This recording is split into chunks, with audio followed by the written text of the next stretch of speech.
Hello vinyl community, George Allen. Vinyl LP, CDs, and who knows what else under the sun. Today I'm doing part 2 of my old friends. And these are probably going to be ones that many of you recognize, know, and probably a bunch of them you might have yourself.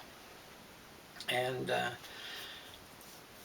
I'm going to be talking at the end of this video of a cleaning product that I came across. So actually this is the second time I'm doing this particular video, because the first time I did it, the battery went dead on my camera halfway through it, and I didn't realize it till at the end. But anyhow, it's probably better because at least I had a rehearsal run through, so it should be better this time. So starting with the music. First up, 1967, The Doors. First album, self-titled The Doors. And what can you say about The Doors? Break on through to the other side, and that's what they did. Jim Morrison, Ray Manzarek, Robbie Krieger, John Densmore. Want a fascinating read? Read John Densmore's autobiography. Very interesting, very insightful. Great songs on this. The Crystal Ship, Alabama song, Show Me the Way to the Next Whiskey Bar. You know, I've just realized I'm doing more and more singing on some of these things, and I'm not that good a singer anyhow. So, of course, Light My Fire was their big hit, done by many other people. Julie London actually did it on one of her albums. And then, of course, Lynn Stanley did it on one of hers, on her tribute to Julie London.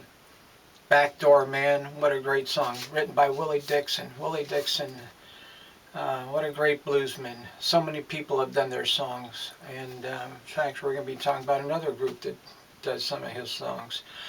And of course, the song The End, real long song. The Doors. This is my original copy from then, 1967. There's been a lot of reissues. Anybody in their comments would recommend what they feel is the best. I'd like to get a really good copy of this.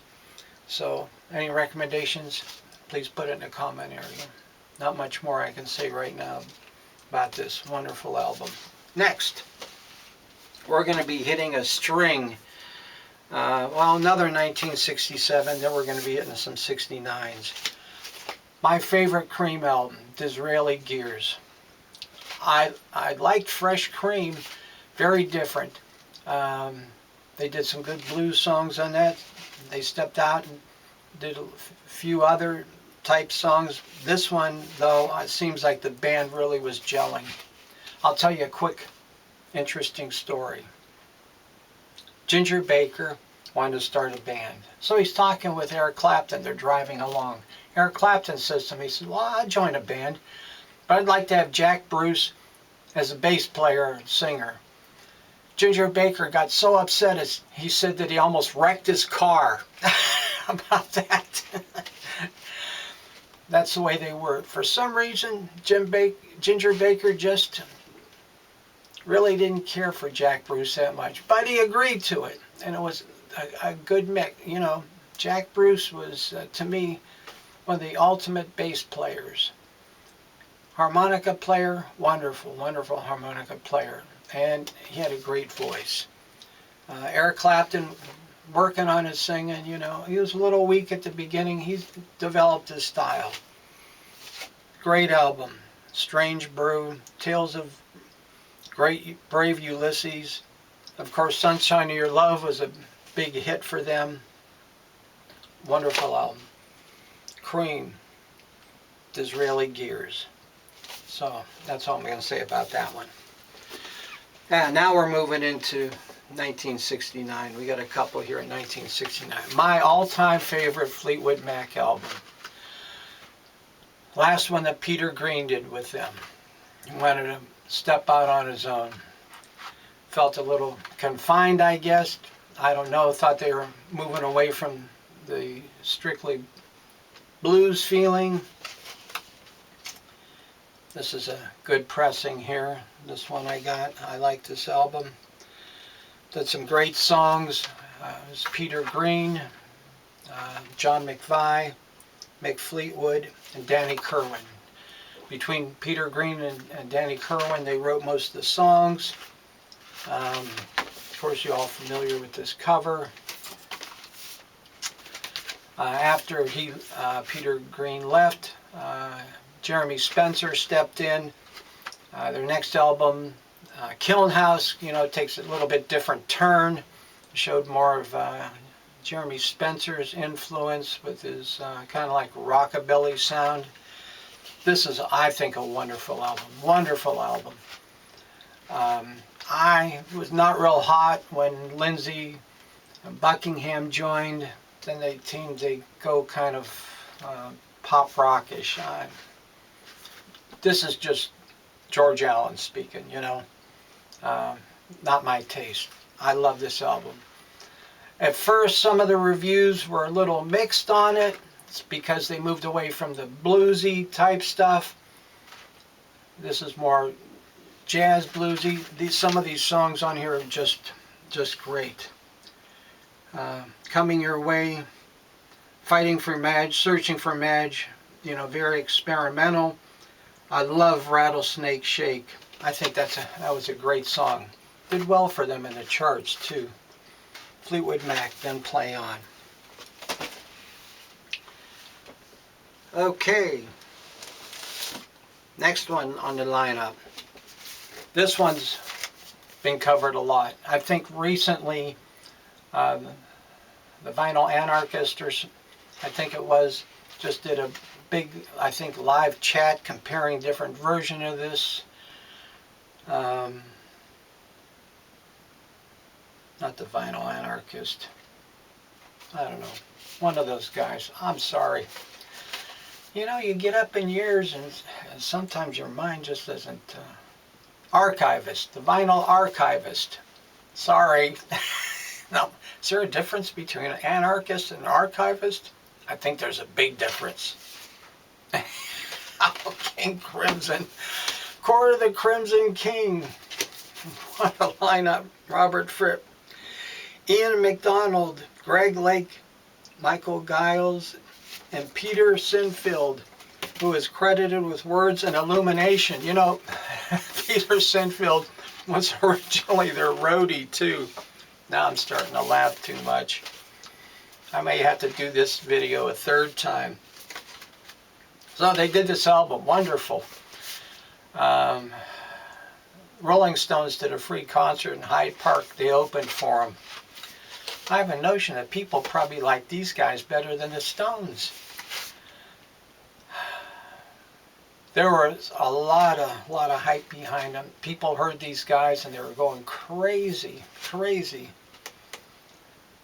To this day, this is still their biggest selling album. They've gone on to King Crimson, had a lot of lineup changes. After their first U.S. tour, band split up, and which is too bad, but there's a lot of talented guys in this band. And Robert Fripp, he kind of took the lead in it. I saw them, King Crimson, in the early 70s, several American tours after that. And Robin Trower band opened for them.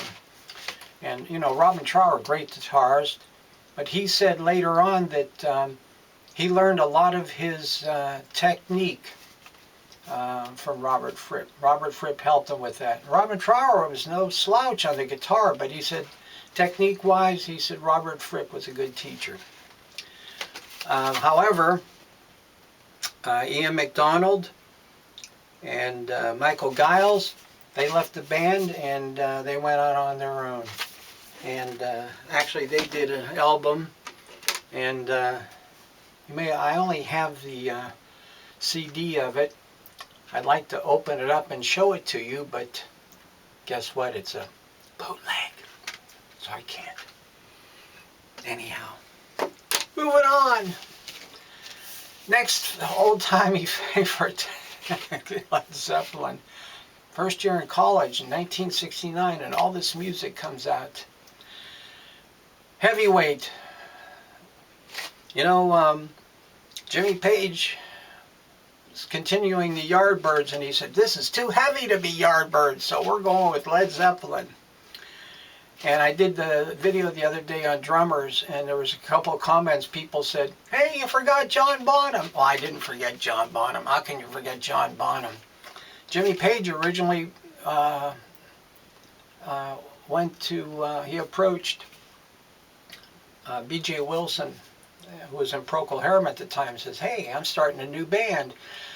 And B.J. said to him, he said, well, you know, he says, I'm really tied up with Procol Harum. And he said, thanks, but because Jimmy Page had done a lot of session work with B.J. Wilson, liked him a lot.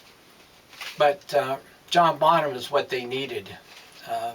Hey, B.J. Wilson was a great drummer, but John Bonham is what they needed. And of course, John Paul Jones, Robert Plant, Led Zeppelin. I'm not going to talk about this one too much more. My old friend, your old friend, you know him. Last but not least, a band that started in Chicago, moved to LA, where they became big. They were called The Big Thing in Chicago. When they moved to LA, they thought, well, The Big Thing just doesn't sound right out there. We're going to carry our name with us from where we're at. So they called themselves Chicago Transit Authority, CTA. And that's what they did, Chicago Transit Authority. And I love this album. I love their second album. After that, George Allen just kind of lost interest in them. Great musicians, very talented, great songwriters. Their blend of jazz and rock, wonderful, very soulful, great singers, great arrangements. This one is done by Friday Music. It's a wonderful, clean sounding, great pressing. This obviously is not my original, Friday Music. My original is wore out, beat up, lost somewhere. When I got this, 69, I was thrilled. Not much more I can say about that. So you can see 1969 is a big year for music. So, one last thing I want to talk about. Frank, 33 1/3 RPM channel, mentioned maybe about a week or two ago, he got a product in the mail called Vinyl Wipe. And I'm always leery about these fast, quick vinyl cleaning products. I'm not going to mention some of the other ones that he got, because people send him stuff all the time. And he's very polite about it, and he shows them. I'm dubious. He showed this, and I thought, you know, that looks somewhat interesting. So I ordered some. I got them the other day. Yesterday, in fact, I got them. Opened it up.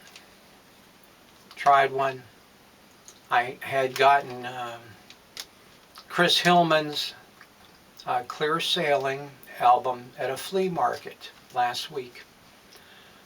I set it on my turntable, got one of these out. Not going to tell you exactly how I did it, but I used it. Man, thing did a tremendous job. It looks like a baby wipe, you know? And it worked great. So I got another album, I can't remember the name of it now, also at the flea market. And you know, like most of us that buy, use vinyl, we don't buy stuff that's all hacked up, you know, beat up. These are ones that were, you know, fairly decent, you know, may have a little bit of dust, maybe a fingerprint or two on them, maybe one or two cat hairs on them.